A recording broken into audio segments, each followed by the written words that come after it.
channel of your praise. Where there is hatred, let me bring your love. Where there is injury, your pardon, Lord. Where there's doubt, true faith in you.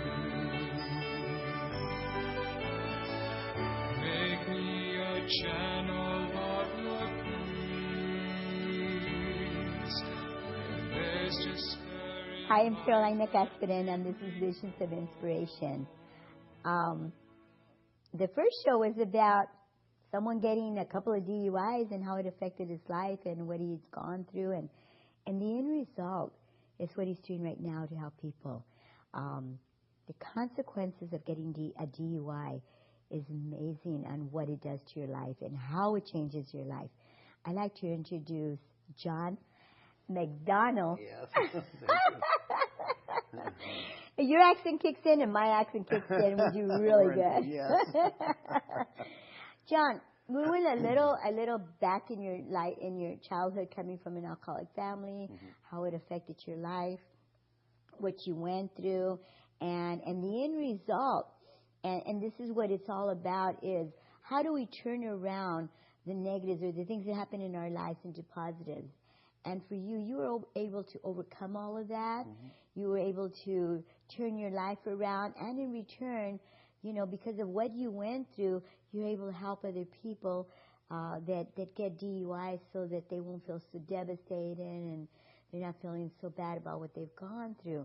Now, doing all that for you, you mentioned before we left the last part, is about your job. Yes. Can you say that statement again? As far as helping people out, you mean? Yeah, you said when you like what you're doing. Oh, if you love what you're doing, you'll never work a day in your life. Yeah. And this is, I mean, I've never not enjoyed what I do for a living, but having been through the experience of the DUI, having been genuinely frustrated with the lack of dissemination of appropriate information for people that are getting caught up in this whole thing with the DUIs and everything. You know, I just kind of made it a mission, you know, to, you know, what can I do to help people that are going through the same situation that I went through? You know, I've had enough ups and downs in my life. You know, I've been in trouble as a kid and stuff like that, where, you know, they put the cops on you, they give you the DUI. It's like, okay, whatever. It's, you know, it's not the end of the world. We're going to get through it, that kind of thing. But most people don't have that fortitude, or they don't have that past experience or what, you know, I don't know what, you know, but, so when this happens to them, they're devastated. They're, you know, my world's coming to an end, you know, the sky's falling and all that stuff. And, so my goal is to be able to touch as many of them as I can and say, you know, hey buddy, it's not that bad. You know, this is what you did. This is what happened, and this is how you're going to get through it. Yeah. You know? And, you know, I think one of the most devastating things for them, and we take so many things for granted, is not having a license. Yes. Now, you know, as far as I know, and this is all that I've been educated, I'm more educated on the laws and consequences and what my clients go through as being a DUI counselor and a facilitator. But the questions they ask me is like, God, I don't know what to do. My license is taken away for 30 days and da-da-da. So share with the audience how they can avoid having their license taken away for 30 days. I didn't even know you could do that. Yes, there's, and, you know, again, I work with a group of attorneys that are, they're demigods when it comes to fixing a DUI. I mean, they're just phenomenal. Yeah. I'm fortunate enough that they let me partake in their conferences and their classes and all that stuff. And I just think that the more informed I am, the better I can help, the more I can help. And why not? You're such an awesome person. Well, thank you. you. They know your heart. Thank you. Yeah. And so one of the things that I've seen happening is, I mean, we're talking about having, proper representation of having a DUI drop down to an exhibition of speed. Ah. We're talking about that, when you get that DUI, when you get the violation, you have the 10 days to file with the Department of Motor Vehicles for an APS or an admin per se hearing. Right. Well, if you have somebody that's good, I mean, they can go in and they'll work it where, you have the violation, you got 30 days, and you have the 30-day hot suspension. Right. At which point, if you enroll in the AB 541 class, the DUI class, you can then apply for the restricted. Right. You'll have either 4 or 5 month restricted license, and then you have your full-fledged license back. So there's that 30-day window of hot suspension. Now, we're talking about enrolling before you actually go to court. As a volunteer. Is that what you're saying? As a volunteer. Now, people don't know that. But you can actually go in as a volunteer, and that's what you're talking about right now. Right. There's a couple different ways that I've seen it work. Okay. And I mean, with the DMV, it's always up in the air. Yeah. But you can get a continuance on if you go for an admin per se hearing with the DMV, you can get a continuance on that. Now, if they continue it for, let's say, 30 or 60 days, and then and then now you've enrolled into the AB 541 program, the alcohol school. So 3-month program. The 3-month program. So now that's then filed with the Department of Motor Vehicles. Oh, okay. Now, let's say I were to write you the SR22, which I'll get into what that is in a minute. But let's say I write the SR22. That's now on file with the Department of Motor Vehicles. Now, let's say that attorney, after that 60-day continuance on that admin per se hearing, sits down with the authority at the DMV and says, okay, we'll go ahead and take the 30-day hot suspension, but we want it retroactive to the original date of the intended suspension. Which would be? 60 days beforehand. There's no suspension. At that point, the person was never without a license. Wow. So, and that's just one of the things I've learned from these attorneys and how one of the ways that they work it. So that it really is, you really can get through this without skipping a beat. You know what I mean? So there's some pretty interesting tactics to what you can do and how you can handle it. And like you mentioned, going into the AB 541 as a volunteer. What do you really want to put this thing off? Do you really want to drag it out? Yeah. Or just get in there, do it, get it over with, and be on your way. Well, some of the things that I've run into with clients is, they'll get a lawyer, and that lawyer sometimes doesn't help them. It's hard to really know who's really there to help them and who isn't. That's one of the things they run into. So how do you know which one's good and which one isn't? I mean, is there any way of spotting them? I did a little shopping when I went through the program that I went through, and really wanted to help out. So one of the things I came up with was, well, if you really want to help out, get the person when they've experienced a violation. And the only way to do that is to start working with the attorneys. And I worked with some attorneys, and I was very disappointed. I was very disappointed with what you would get for what you were paying for. And they're all different prices, too? Yes. However, I think that there's 2 things you should never negotiate on price with. Somebody that's going to keep you your freedom, and someone that's going to be operating on a body part. You get what you pay for. And if somebody comes out there as a bargain basement and says, hey, sale, and, a couple $1,000 and I'll take care of this thing for you. You know what? If that's what you're going to settle for, go take care of it yourself. Yeah. Keep the couple $1,000 in your pocket. You know what I mean? And I found this to be so by working so closely with this group of attorneys that I work with now. And I mean, I'll be in San Francisco next month for another 8-hour conference on nothing but DMV hearings and pass tests and what you should and shouldn't do, and that field sobriety test that they give you in the field, that pass test, the breathalyzer, it's unconstitutional. You do not have to do that. But you do have to take. You do have to take a test, but you can take it at the police station. Now, if it's 10 o'clock at night and a cop pulls you over and says, hey, buddy, you had something to drink, you really think that you're going home? More than likely, no. No. So, and that whole this thing, and the blow test and all that stuff, that is all set up and put in place for that officer to develop as strong a case against you as possible. Ah, okay. So you may politely refuse. Uh-huh. You know, sure, he's not going to be happy with you, but you know what? Was he going to buy you an ice cream anyway? You know, Yeah. His intention is to get you to fail the test, to put you in the back of the car, and get you for the DUI. But so that the audience doesn't get confused, refusing to take the breathalyzer or the blood test, Only then the pass test. yeah, it's only the pass test. But the other two, if you refuse through the DMV, you will automatically have your license taken away for 1 year. Yes.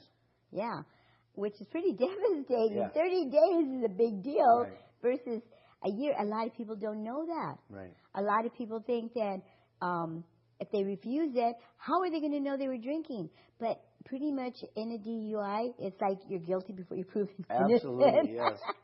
Yes. Yeah, and 0.08 to usually maybe 0.115, maybe even 1.6. That's a 3-month program. Right. You know, then we have the level 2, which is a 6-month program, and then a 9-month program.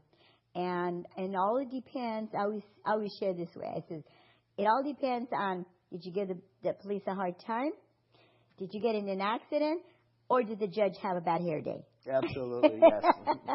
So you never know. Right. You never know what you're going to get. But these are things that, you know, you have to be careful with. I had a client that was a minister from India. He had the turban. Mm-hmm. And he had finished a sermon, and he was all excited and all high on life. And his friend says, "Hey, come on over and we'll have some liqueur. You know, no big thing, and that's not a problem, you know." So he went over there and he had a couple of little shots of liqueur, right? Right. Okay. One is 0.04, and then the other one's 0.04, so it's equals to 0.08. He got in a car accident, and he called, you know, the AAA because it was just a minor thing, you know. Right. Well, guess who showed up first? The police officer. Yes. That guy got arrested. Now, my comment to him, or my question to him was, if you wouldn't have gotten caught, would you have gone out there and did the same thing? And he said, absolutely. Mm-hmm. So, is it a blessing? Is it bad luck? Or is it a lesson learned? Right. Doesn't that depend on the person that's receiving the client? Yeah. DUI, right. Yeah. But working on your side, and working with all these lawyers, I mean, you don't have to do that. You don't have to do that. But you want to get a better understanding on all the ins and outs that you can to be able to be there for these people that are really very devastated in what they've experienced in their life. And you also work with Spanish people, too. Hispanics, yes. I'll say. Hispanics. Yes. Yeah. Yeah, we do. I've got a couple programs in place that, you know, if you're not licensed, if you don't have a green card, if you don't have any documents or papers or anything like that, we help them. I work with a bunch of different, it's a different division of the company that I have. But we work with some of the dealerships where we help them to get financed and get them in a car and get the vehicle insured and all that kind of stuff for them. And yeah, so. Oh my goodness. All about the give, right? Yeah. And I asked you in the first show, I asked you, that feeling that you get when you're able to see the smiles on those people's face, hear the thank you, what goes through your mind? Well, you know, I don't want to be. I don't want it to go to my head. You know what I mean? I hope not. But of course, every time I get an email saying, you know, hey, thanks again, I really appreciate it. You're the best, or you know, you rock, or you know, just and all these people from all walks of life. Yeah. Priests, lawyers, doctors, kids, police officers. So I just forward them on to my wife. Hey, baby, look what I got. Yeah. But it's and she's really the only person I ever share them with. You know what I mean? But it's very rewarding. It's very rewarding to, you know, that's the best. Obviously, I'm in business to advance myself financially and stuff like that. But best reward you can get is a very sincere, genuine compliment from somebody that you've been able to help out. Yeah. And, working in a DUI school for 17 years myself, oh, my God, I've had letters that I could sit down and read and it'll bring tears in my eyes, So I know the feeling, and I know how these people feel and how devastated they are and how their attitudes start changing, Even when they come in to enroll and I do the enrollments and I'm seeing these people and they're like devastated and scared, and I said, hey, you guys are going to be okay, da-da-da, and they set them their groups and everything. I said, are we going to be in your group? Yeah, see? So it is a wonderful good. feeling, yeah. Yes. And if you go that extra mile, to help them and to be there for them, that's doing it from your heart. Yes. Well, I can't tell you how many people I have. I mean, I had 3 of them yesterday that were with another insurance carrier, a pretty well-known insurance carrier in the state of California, and 3 different people with that same carrier, but with 3 different agents from that carrier. Nobody was related to each other or anything like that. And in 3 different situations, and each one of those situations, that carrier was basically, no, we're not going to help you.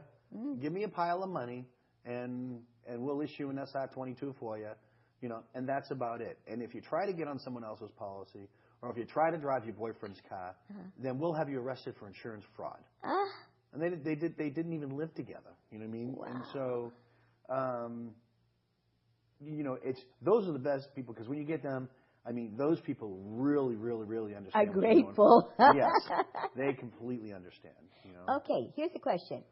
What if I get in a car accident and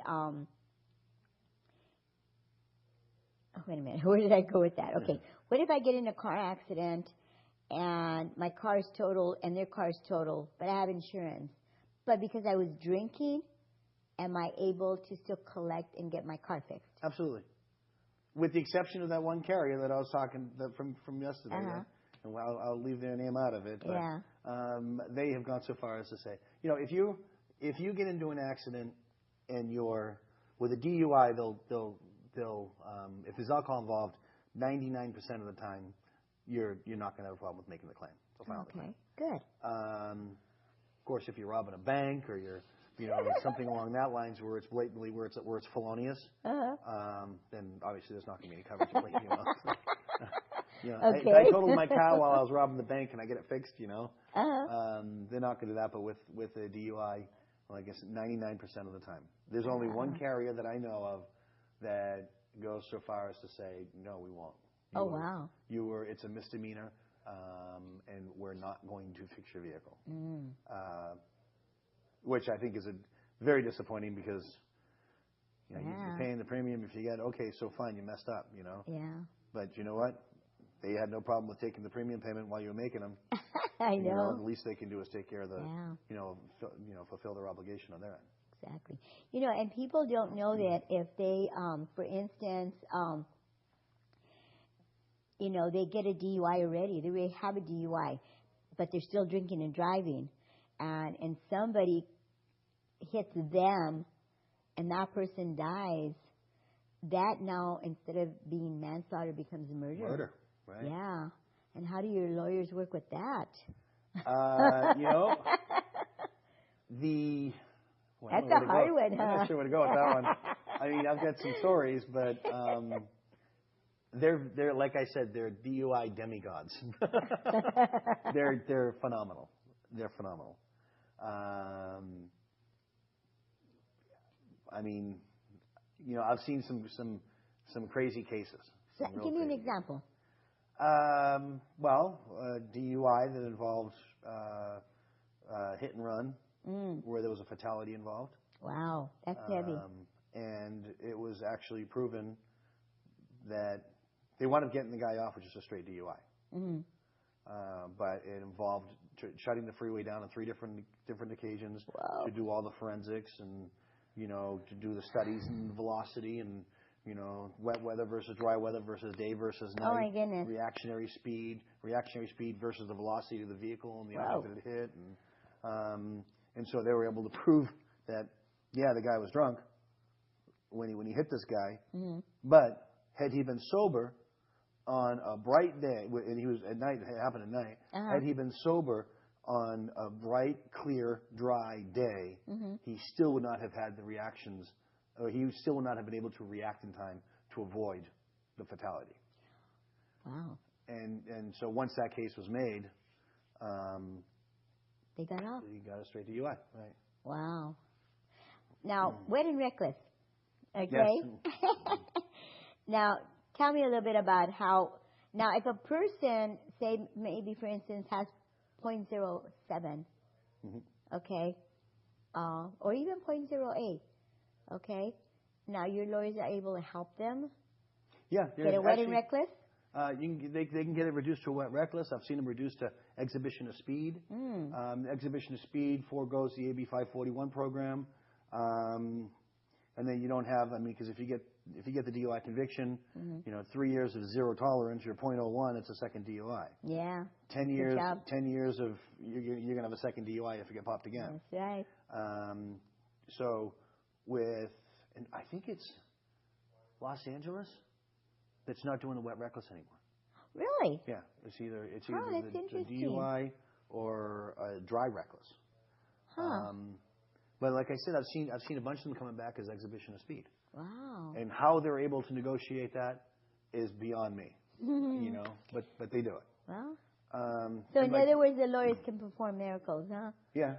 And like I said, it's if you want the the $1,200 sale kind of guy, then expect to get if you're a 0.09 or a 0.10 or something, expect a DUI, a $1,400 fine, a 90-day AB 541 class, a mad panel for 2 hours with a $20 mandatory donation. Something like that, right? It used to be a donation, but then there were people that say, "Hey, if it's a donation, I don't want to give. Don't give." And in the So now it's a mandatory donation. So now it's a mandatory And if you don't make the donation, you're not going to get the certificate to say that you went. Exactly. Which puts you in violation of the court order, right? Yeah. So, yeah. So I mean, yeah, your $1,200 a month slap and go attorney. That's what you're going to get. Yeah. These guys, I'm telling you right now, you'll pay the price. But what is it worth to you? You mean? Well, if you look at your license taken away for 30 days, that in itself is pretty devastating. Absolutely. And then you get the people that say, okay, well, I'm going to drive anyway. Yeah. Well, driving on a suspended for a DUI is not a regular driving on suspended. Driving on suspended for a DUI is 30-day impound of the vehicle, 10 days in jail, and a $1,600 fine. Woo! Wow. And people don't realize that. Wow. My life's 30-day suspension. Okay, great. You jump in the car and you're driving down the road, Oh my goodness. And they don't have any clue that let them get stopped. That if they're driving that vehicle and it's registered to them, and that cop is sitting at the light behind them, and he's got nothing to do and runs the plate, you're gone. Yeah. And they don't. And I talk to a lot of people that say, yeah, it's my license is suspended. I had a kid yesterday. License is he did the class right a year ago. The class is done for a year, right? And I said, why do you not have an SR-22 on file? I can do it electronically for you right now. Take care of it right now. Okay, I said, because if you get caught, $1,600 fine, 10 days in jail, and 30-day impound on the vehicle. He goes, yeah, I know, I got one last night. That's what put him on the phone with me. Wow. Unfortunately, sometimes that's what it takes. Right. That's too bad. Right. Now, another question is, sometimes these people don't have to go to a lawyer. They could come to you, and you could help them. Yeah, I usually, the ones that come to me, because I have a fairly large network of people. Yeah. And my clients are always sending me people that get, I mean, I do clean business as well, but this stuff is kind of like my baby. Yeah. And so. I wonder why. Yeah. 2 DUIs. Yeah, okay. Exactly. So they're always sending me people. My clients are always sending me people. I must write probably 150, 200 clients a month. It's just clients sending me other clients. And so, yeah, they come to me first, and we'll just feel it all out. And, what'd you blow? What's the circumstance? You know what I mean? I mean, if the guy stumbled out of the bar, got in his car, and there was a cop right there, and he drove away, the cop pulled him over, and he got a .12. You know, do you really want to spend a bunch of money on an attorney? Or go down and see the DA and tell him, yep, you got me. Where's my 30-day class? You know? Yeah, and then there's a lot of different circumstances. But then there's also people that it doesn't matter if they're going to pay the money. They just don't want to appear in court. Right. They would rather pay the money for a lawyer, let the lawyer do all the work, and yeah, convenience factor. Yeah. Yeah. Yeah, so there's, you know, it depends. I mean, if you have money to spend, you know, because if a person's rather get a lawyer to appear for him, then that means he's got the money to spend because his time is probably worth more than what the lawyer's time is worth. Right, yes, exactly right. Yeah. Yes. Wow. Oh, my goodness. So, you know, there's so much that you've done. You've gone through so much in your life, and you've come up on the top, and you know, you're working to helping people. You work on that end, and I work on the other end. Yes. You know, isn't that amazing? You know, I mean, doing the show brings people like you that I can meet and I could work with. It's pretty awesome. Yes. So, thank you very much. Any words of wisdom? You're just about done. No, let me just, you know, don't drink and drive. I know. You know, I had a client real quick that said, I ate, I waited a couple of hours. Oh, my God. So much for that. Okay, this is for you. Thank you very much. You're very Thank you welcome. so much. Thank you so much, John. My pleasure. It's been a pleasure. This is Carolina Castorena, Visions of Inspiration. Don't drink and drive, and be careful. Please pray for our food. God bless. There is injury or pardon, Lord, where there's doubt, true faith in you. Make me a channel of your peace. There's despair in life, let me bring hope. There is darkness, only light. And where there's sadness, ever joy. Oh, Master, grant that I may never see so much to be consoled as to console.